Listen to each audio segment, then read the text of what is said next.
C'est grâce à ce genre de camp qu'ils ont pu faire l'attaque de Bamako dernièrement, où un des chefs d'équipe qui ont commis ces attaques à Bamako, donc l'école de gendarmerie et l'aéroport militaire, était lui-même Bambara.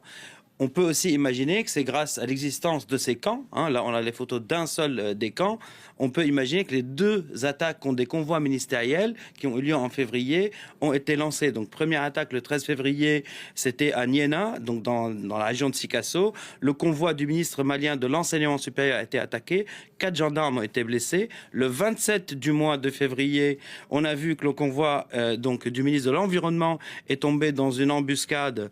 Alors c'est pas cette vidéo-là. Cette vidéo devrait tomber après, mais peu importe. Donc le 27 du mois, le convoi du ministre de l'Environnement est tombé dans une embuscade à quelques kilomètres de Kati, donc cœur du pouvoir malien. Et puis, donc sur l'axe de Kati-Sori-Bougou. Et là, donc 2 attaques en février contre des convois ministériels, sauf que, d'après sources propres, c'était pas coordonné. C'était vraiment l'opportunité. Ils ont mis des guet-apens en place et sont tombés sur les ministres qui passaient par là.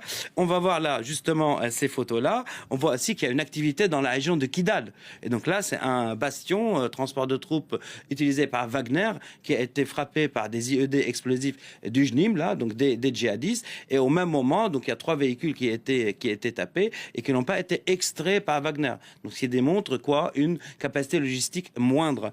Et aussi dans la région toujours dans la région de Kidal, cette fois à Tessalit, à Amachache, on va voir les images d'un drone explosif utilisé pour le coup par les rebelles du Nord, donc le Front de la libération d'Azawad. Donc c'est une vidéo qui eux-mêmes ont diffusé. Donc, attaque d'Amachache le 21 février, plusieurs drones explosifs sur une facilité où sont présents militaires Wagner et Fama. Et tout cela donc nous emmène à ce dialogue enclenché entre les Touaregs et les djihadistes du JNIM. Donc, effectivement, il y a un dialogue